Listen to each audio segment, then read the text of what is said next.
Police मुहाफिज है या कातिल? आईन और कानून लोगों के लिए राहत है या अजियत?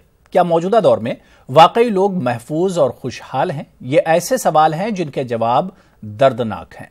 लोग मजालिम के खिलाफ गले फाड़ रहे हैं, लेकिन इक़्तिदार के मजे लूटने वाले लोग कह रहे हैं कि सब कुशल मंगल है। आइए चलते हैं लखनऊ और आपको दिखाते हैं उत्तर प्रदेश की सियासी और समाजी तस्वीर के दो रुख।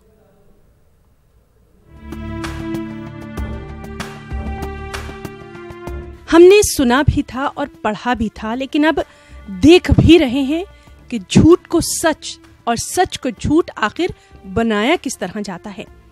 आम और गरीब आदमी से बात करते ही मालूम हो जाता है कि यूपी के हालात अच्छे नहीं। खासतौर से पुलिस पर से लोगों का यकीन है कि बिल्कुल उठता जा रहा है। अलीगढ़ के अतरौली में हुए एनकाउंटर पर इतने सवाल उठे कि मुख्तलिफ तंजीमों की तहकीकाती टीमें वहां पहुंच गईं। इन टीमों के कुछ लोगों पर तशद्दुद पसंद लोगों ने हमले भी कर डाले। सुनिए अतरौली अलीगढ़ पहुंचकर तहकीक करने वाले लोग आखिर कहते क्या हैं। इस पूरे मामले में पुलिस की भूमिका बहुत संदिग्ध है। 2 लोगों को इन्होंने घर से उठाया है और उसके बाद 24 घंटे बाद इन्होंने फेक एनकाउंटर किया है अलीगढ़ में। कि अतरौली इलाके में कुछ पुरोहित परिवार हैं, ब्राह्मण परिवार हैं जिनकी हत्याएं हुई हैं, और पुलिस ने कहा कि इन हत्याओं में नौशाद और मुस्तकीम का हाथ है, और हम उनको पकड़ने गए तो वो लोग भागने की कोशिश की और उसी में एनकाउंटर हो गया और वो मारे गए। इनके परिजनों का कहना है, जो ब्राह्मण पुरोहित हैं, कि नौशाद और मुस्तकीम का उनके जो परिजन हैं जो मारे गए हैं उनमें कोई हाथ नहीं है। अक़लियतों पे जो हमले किए जा रहे हैं ये बहुत दुर्भाग्यपूर्ण है। भाई इसकी जितनी भी मजम्मत की जाए, जितनी भी निंदा की जाए, बहुत कम है। बयान देने वाले ये लोग मौके पर गए थे और तफ्तीश और तहकीक करके लौटे भी।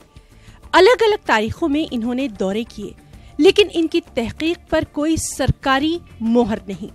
इसलिए यकीन करे भी तो कौन। हाँ, अब हम आपको दिखाते हैं तस्वीर का दूसरा रुख। देखिए कौमी अक़लियती कमीशन के चेयरमैन गैरुल हसन रिजवी हमारे नुमाइंदे तारिक कमर से बातचीत में क्या कहते हैं। एक माहौल है, एक मायूसी है अक़लियत में, बिलखुसूस जो मज़ालिम हैं पुलिस के वो बढ़ते जा रहे हैं, चाहे एनकाउंटर्स के मामले हों या दूसरे नज़रियात हों। क्या कुछ महसूस करते हैं आप, क्या कहना चाहेंगे आप?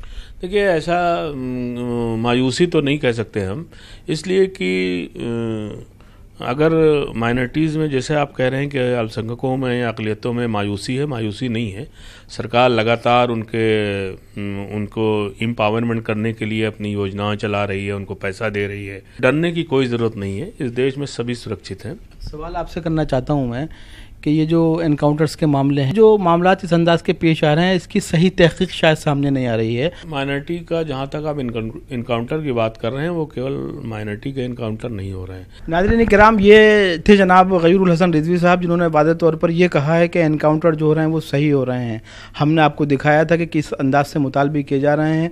गवर्नर साहब से भी इस सिलसिले में मुतालबा किया गया। कुछ तहकीकी टीमें अतरौली पहुँची थी, अलीगढ़ पहुँची थी, जिन पर बाकायदा तौर पर शिद्दत पसंद लोगों ने हमले किए हैं, लेकिन सबके अपने अपने मनसब हैं, अपना अपना इज़हार ख्याल है। कैमरामैन गुलजार के साथ न्यूज़ 18 उर्दू के लिए तारिक कमर, लखनऊ।